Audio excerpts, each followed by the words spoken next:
कुछ यूट्यूबर्स उसके माँ से लेके बयान लेकर के चलाने लगते हैं, कभी कुछ करने लगते हैं। आप उसकी गलती को झांक करके नहीं देख रहे हैं कि वो कितनी गलती पर गलती करता चला गया। एक गलती माफी हो सकती है, 50-50 गलती, 10-10 गलती माफी होनी चाहिए। बड़े बड़े ठेकेदार जहां काम करते हैं उसकी मिट्टी गिट्टी दिखा करके चुप हो जाना, बाद में पैसा लेकर के चुप हो जाना। छोटे छोटे चीजों को जाति और धर्म मजहब के आधार पर किसी के फॉलोवर बन जाते हैं। फॉलोवर का मतलब है विचारों का फॉलोवर। विचार के आधार पर कौन अच्छा काम कर रहा है या नहीं कर रहा है उसके फॉलोवर बने, दिक्कत नहीं है।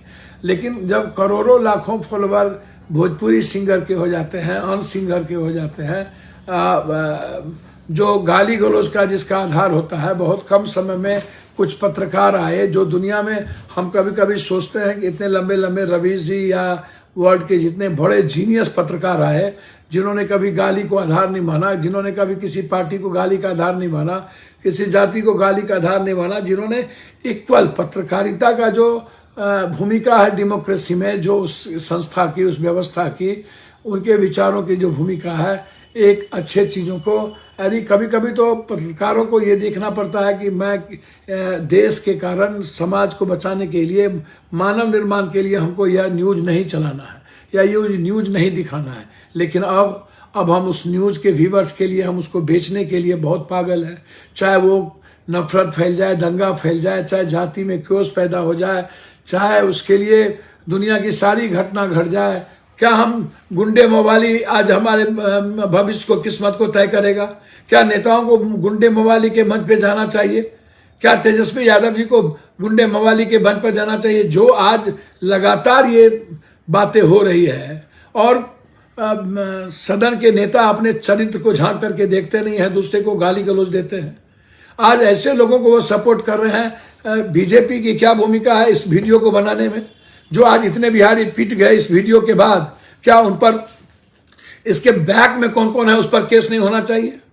मैं बहुत क्लियर आपसे बात आज करना चाहता हूं। मैं बहुत दुखी हूं कुछ सोशल मीडिया के जो प्लेटफॉर्म है उन लोगों से, और बहुत दुखी हूं जो लोग अकूट पैसा, चाहे बड़े बड़े वो चाहे वो खान हो, खान सर, खान सुनते सुनते हम थक गए। उस वक्त भी आरयू में यही खान, इतना गंदा आदमी है ये, जिस तरीके से ये बीजेपी या अन्य पार्टी किसी को फंडिंग और मार्केटिंग करता है, सबको मार्केटिंग करके अपनी मार्केटिंग करवाता है, फंडिंग करता है, मार्केटिंग करवाता है।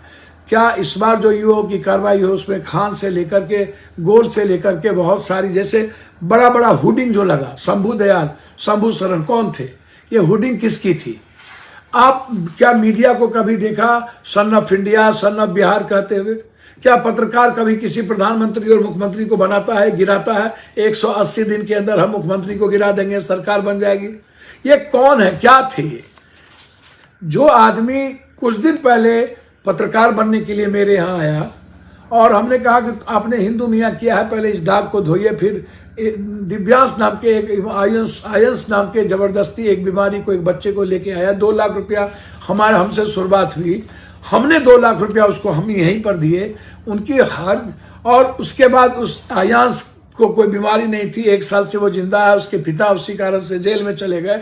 1 साल के अंदर वह पत्रकार जो क्योस पैदा करता है, जिसके लिए आज कुछ यंग जनरेशन के कुछ लड़के जातीय आधार पर या हो के आधार पर, कोरेक्स इसके आधार पर जिंदाबाद मुर्दाबाद कर रहे हैं, या कुछ जातीय नेता, हमको समझ में नहीं आता है कि विजय सिन्हा जी की इंक्वायरी होना चाहिए कि क्या क्या भूमिका है इसमें, और इसमें कौन कौन लोग हैं जिसने पैसे की फंडिंग की है। हमारे बाद राकेश पांडे जी ने मदद की, फंडिंग किया आयांश के मुद्दे पर, और बार बार एक उसकी भी चर्चा होने लगी, क्या राकेश पांडे इसको फंडिंग कर रहे हैं?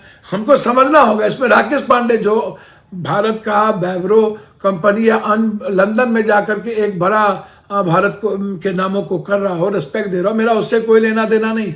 राकेश पांडे जी बीजेपी के साथ हैं या कौन कहाँ से गए, क्या हुआ, कैसे बने, मेरा उस पर नहीं लेना देना। लेकिन जब ऐसी चर्चा सोशल मीडिया पर या अन्य जगह होने लगती है कि इसके पीछे कौन कौन लोग हैं, तो मुझे लगता है कि हमको पॉलिटिकल बात करनी चाहिए, पॉलिटिशियन की बात करनी चाहिए, बिना पॉलिटिशियन की। आप हमको जरा बताइए फंडिंग कहाँ से आई?